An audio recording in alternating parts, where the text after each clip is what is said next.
Hoy Focus Gaming News le da una cordial bienvenida a Vivian Villagrán, es la máxima responsable de la Superintendencia de Casinos de Juego de Chile. Vivian, muchas gracias por compartir su tiempo con nosotros. Muchas gracias, Fernando, por la invitación. Es un placer tenerla con nosotros. Bueno, y para ir entrando en la entrevista en sí, sabemos que el tema del momento hoy es la licitación de los casinos de Chile. Esto ha recibido algunas críticas de algunos sectores. Sabemos que ustedes también han respondido con una carta a la Asociación Chilena de Casinos de Juego. Ellos están diciendo que se está quebrantando la ley, mientras que ustedes están diciendo lo contrario. ¿Qué comentarios tiene para hacernos al respecto? A ver, comentar hechos, básicamente. Lo primero es que la ley 19.995, el año 2015, es modificada por la ley 20.856, y tal como se declara en el mensaje presidencial que introduce la ley a la discusión legislativa, la ley buscaba básicamente tres objetivos. El primero de ellos era regular el traspaso de los casinos municipales al régimen regulatorio de la ley 1995. El segundo objetivo era, reconociendo que ya nos encontrábamos frente a una industria madura que llevaba un tiempo importante de funcionamiento, modificar el modelo licitatorio, pasando de un modelo beauty contest o concurso de belleza a un modelo de oferta económica o de SMEX. Los objetivos de esto eran fundamentalmente dos. El primero tenía que ver con generar mayor recaudación fiscal. Recordemos que los permisos de operación que la superintendencia entrega son monopolios territoriales, y en general cuando uno regula una industria con características monopólicas, lo que se busca fundamentalmente es que el regulador logre capturar la renta económica del monopolio, que es ineficiente desde el punto de vista del valor que le agrega a la sociedad en su conjunto. En ese contexto, esto era una de las cosas que se buscaba, además de introducir elementos mucho más objetivos respecto del otorgamiento de los permisos de operación. Recordemos que antes, en el modelo de concurso de belleza, existían ciertos espacios para que la superintendencia, a través del Consejo Resolutivo, otorgase un permiso de operación, no necesariamente al postulante que hubiese obtenido el mayor puntaje respecto de los atributos que medía el concurso de belleza. Por lo tanto, en este cambio de modelo se buscaba mejorar la recaudación fiscal, y lo segundo, introducir elementos mucho más objetivos. Y el tercer elemento era poder dotar a la superintendencia de mayores facultades fiscalizadoras, ¿ya? En ese contexto, la ley derogó el decreto supremo de 211, que era el decreto que establecía la modalidad de licitación anterior, y lo sustituye por el decreto supremo 1722, que es el que establece la forma en la cual se van a otorgar los nuevos permisos, habida cuenta de que existe oferta económica. Por lo tanto, la superintendencia lo que hace en ese contexto es aplicar la ley, y la ley también establece el momento en el cual se debe llamar a la licitación. Y para esto se señala que en un plazo máximo de 48 meses antes de que venzan los permisos de operación y un mínimo de 36 meses antes de que venzan, la superintendencia debe convocar a este proceso licitatorio, que es lo que la superintendencia hizo el 27 de julio pasado. Dicho esto, uno no puede dejar de entender y de contextualizar el momento en el que nos encontramos. Y el momento en el que nos encontramos, obviamente, es el momento quizás menos auspicioso o favorable para iniciar un proceso de licitación, porque los niveles de incertidumbre son muy grandes. Y son muy grandes en esta industria en particular y en toda la industria del turismo y del entretenimiento, porque, entre otras cosas, no solamente va a tocar evaluar cuál ha sido el impacto que ha tenido la pandemia, sino que cómo va a ser la nueva forma de operar una vez que retornemos a un proceso en el cual exista desconfinamiento. Y esto todavía sigue siendo una pregunta abierta, que algunas jurisdicciones han empezado a ver cómo esto está ocurriendo, pero en el caso de Chile todavía nos falta ver cómo se van a comportar los clientes. ¿Van a asistir? ¿Cómo van a asistir? ¿Cuál va a ser la conducta? Y eso es algo que todavía no sabemos. Y nosotros creemos que con tanta incertidumbre, el ideal sería poder postergar esta licitación. Pero para poder postergarla, la superintendencia necesita una modificación legal que le permita llevar a cabo esta postergación, ¿ya? Entonces yo diría que básicamente esos son los temas. Y respecto de esto, la industria formuló en noviembre del año 2019 una consulta a esta superintendencia, una de las sociedades operadoras, preguntando si uno de los acápites de la ley, ellos lo estaban leyendo de una determinada manera. Y nos preguntaron a nosotros, ¿ustedes lo leen de esta forma? Nosotros respondimos que no, y esto dio origen a un reclamo de ilegalidad presentado, porque eso es lo que prevé también el proceso, el debido proceso, es decir, cuando el administrado no se encuentra conforme respecto de una respuesta que le entrega el administrador, puede acudir a tribunales y tribunales zanja eventualmente esa diferencia. Así que, y después también la industria presentó 3 demandas civiles por nulidad de derecho público, las cuales también se están viendo en este momento. Yo diría que ese es el estado de situación. Obviamente a nosotros nos importa y nos interesa resguardar los ingresos que el fisco recibe por este concepto, los cuales van directamente a los municipios en los cuales se instalan los casinos y por lo tanto constituyen un aporte relevante respecto del presupuesto municipal, y para nosotros es muy importante, además de los recursos que van al tesoro público, que claramente son todos los vinculados al pago del IVA y obviamente al pago del impuesto de las entradas. Por lo tanto, yo diría que esa es la situación en la que nosotros nos encontramos hoy en día. Vivian, y una consulta, ¿tiene una idea de los plazos procesales que esta licitación o no podría llegar a tener? Es decir, ¿cuándo podría haber una definición al respecto? La verdad que esos plazos yo no los puedo, no tengo una claridad de cuánto pudiesen llegar a tomar. Sí puedo señalar que el subsecretario de Hacienda planteó la necesidad de generar una mesa de diálogo, y en esa mesa de diálogo con la industria ver cómo poder avanzar a ciertos puntos en común que permitan, de alguna manera en una etapa de consenso, ver cuáles son las modificaciones que eventualmente habría que hacer. Eso va a depender mucho del tipo de eventual proyecto de ley que se presente. O sea, si uno hace un proyecto de ley más simple, con una ley corta, donde hay mucho consenso, la probabilidad de tramitarlo rápidamente crece. Si el proyecto de ley que obviamente uno ingresa tiene más diferencia o es más complejo, también tiene trámites mucho más largos, obviamente, de procesarse. Tal cual. Y recién en la anterior respuesta hablaba de hay una incertidumbre acerca de cómo va a volver la gente a los casinos en Chile, en todo el mundo, pero estamos hablando particularmente de Chile. ¿Tienen algún protocolo como para poder reabrir las salas? ¿Tienen alguna fecha estimada de reapertura? A ver, en el caso de Chile, la estrategia que lleva a cabo el Ministerio de Salud es definir un plan que se denomina paso a paso. Ese plan tiene un conjunto de indicadores sanitarios, y en la medida en que los indicadores sanitarios se mantienen por un cierto tiempo, uno va avanzando. Entonces uno parte desde la primera etapa, que es estar en cuarentena.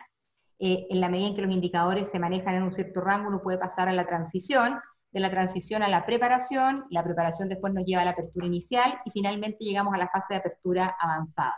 Los casinos, y bueno, y en cada una de estas etapas hay distintas actividades que se pueden ir incorporando. Obviamente las actividades que primero se incorporan son aquellas que tienen un carácter crítico o estratégico, qué sé yo, provisión de alimentos y ese tipo de cosas. Los casinos están en la última etapa, en la etapa de apertura avanzada.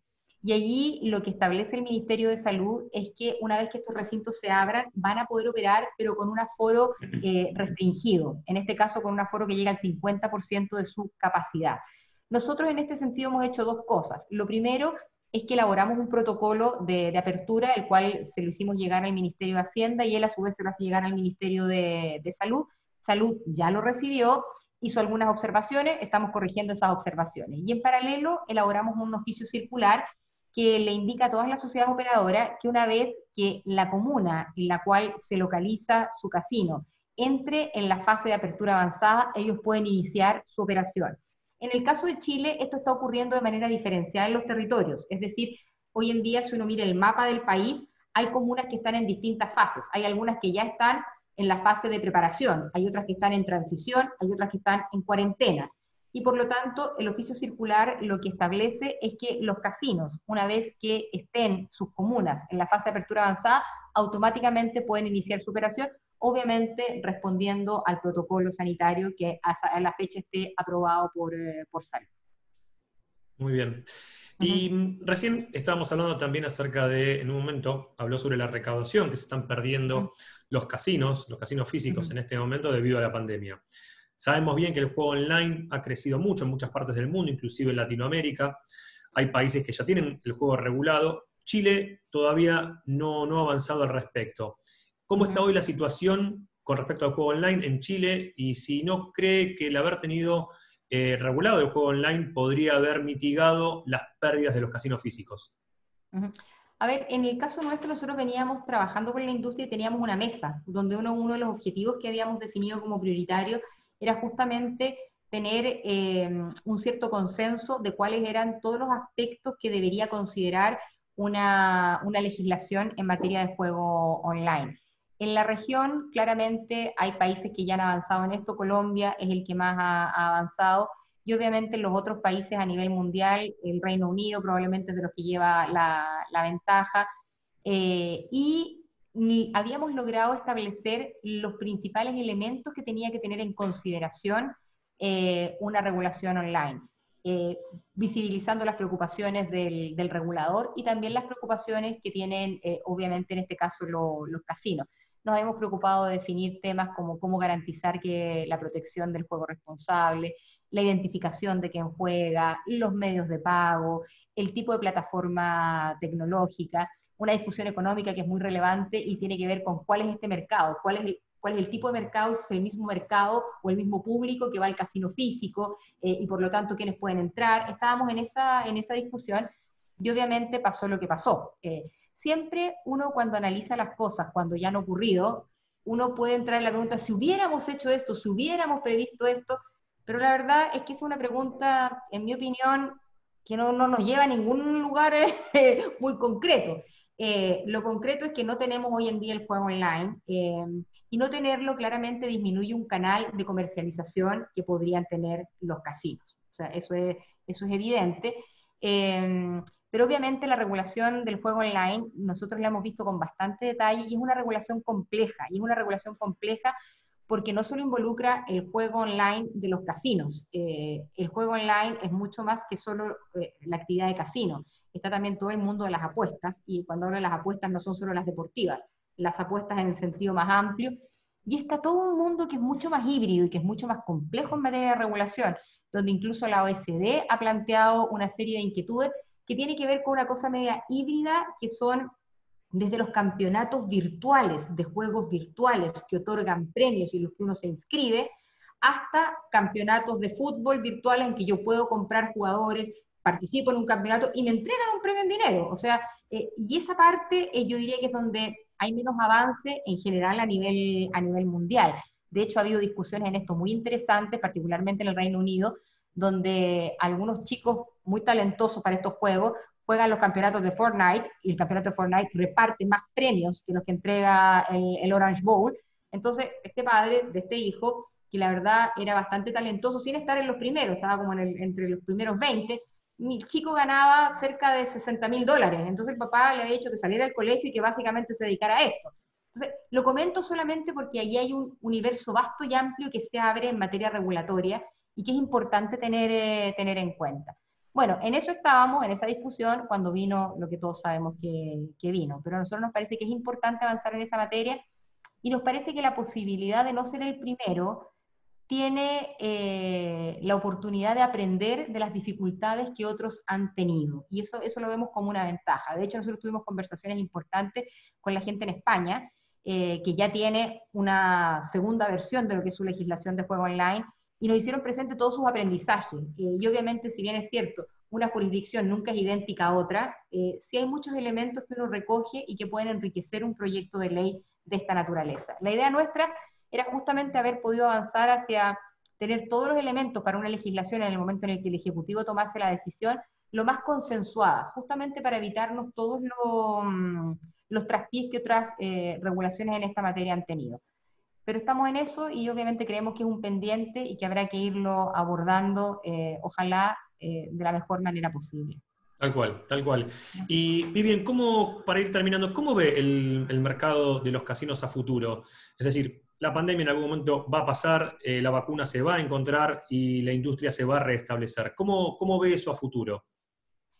Yo, a ver, creo que hay dos desafíos importantes. A nosotros ya veníamos observando la industria de los casinos brick and mortar con una suerte de meseta y con el desafío de probablemente ir cambiando el público que va al casino. En general, en el caso chileno, pero no solo en el chileno, sino que en muchas otras jurisdicciones, el público que acude al casino es habitualmente un adulto de más de 40 años, y que va con distintos fines. Tenemos al jugador, al que es jugador profesional, casi por así decirlo, que es un segmento bastante pequeño, pero que representa un porcentaje muy importante de los ingresos que el casino tiene. Es decir, yo diría que acá se nos produce un poquitito el Pareto óptimo, donde el 20% de los jugadores generan el 80% de los ingresos, Y tenemos el resto de los jugadores, que más que jugadores es personas que van por entretenimiento, entonces van al casino, juegan un poco, y allí uno de los esfuerzos importantes que la industria venía haciendo iba en dos líneas, ¿ah? Uno, ver cómo atraer a público más joven, y lo segundo, cómo ir incrementando, obviamente, el monto promedio que se jugaba. En Chile eso venía creciendo, yo diría que se nos había estancado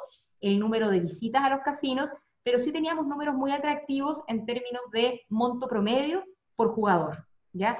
Que eso también va bien relacionado con cómo los países van avanzando en materia económica y con la estabilidad que tienen en esos términos. Entonces, ahí ya había un desafío. Yo creo que el desafío que se plantea con post-pandemia va a tener varias preguntas todavía abiertas. Por una parte, dado que la población mayor es la población de más riesgo, y eran los que muchas veces iban al casino, nosotros teníamos mucha gente en los casinos mayor de 60 años, que justamente la población que hoy en día está en áreas de riesgo, no sabemos cómo ellos se van a comportar en el retorno. Y por lo tanto, creemos que allí es importante ver otros canales a través de los cuales eventualmente el entretenimiento pueda llegar a ellos con todos los resguardos que esto requiere. Tampoco tenemos muy claro cómo se va a comportar el turismo. ¿Y por qué lo menciono? Porque en el caso de Chile, la mayoría de las ofertas de casino está fuertemente vinculada a la actividad turística y porque Chile tiene definida en las distintas regiones del país como parte de su estrategia de desarrollo el fomento de la actividad turística. Entonces, aquí yo creo que tenemos varias interrogantes más bien. Nosotros esperaríamos que ante escenarios que siempre son adversos, lo que se gatilla es una capacidad enorme del ser humano de ponerse creativo, y probablemente se pone creativo de manera imperiosa, porque no le queda otra. Entonces, en ese sentido, tendemos a mirar con cierto optimismo las soluciones que la propia industria pueda ir aportando en la medida en que esto vaya avanzando. Y ahí el desafío nuestro es cómo la regulación acompaña esos espacios de creatividad y innovación que puedan darle un cierto dinamismo a la industria. Bueno, muchas gracias por sus conceptos. No sé si habrá algo más que quiera agregar a lo que estuvimos conversando en esta entrevista en el día de hoy. No, yo diría que básicamente, usted lo mencionó, Fernando, nosotros estamos en una situación que es inédita y aunque se ha dicho muchas veces, la verdad es que a veces uno empieza a usar de manera tan coloquial el término que no logra aquilatar lo que esto realmente significa. Por lo tanto, yo creo que esta situación inédita, que inicialmente nos resistimos a que fuese inédita y como que queríamos tener rápidamente soluciones porque está como en el ADN del ser humano, y nos hemos dado cuenta que vamos a tener que tener más paciencia, que probablemente las preguntas que se nos abren son muchas más que las que inicialmente pensábamos, pero las preguntas siempre son una oportunidad para ensayar respuestas. Y yo en ese sentido tiendo a ser optimista respecto a lo que pueda venir. Excelente, excelente, Vivian. Bueno, no queda más que agradecerle por su tiempo en el día de hoy y estamos abiertos ante cualquier necesidad que surja desde Chile.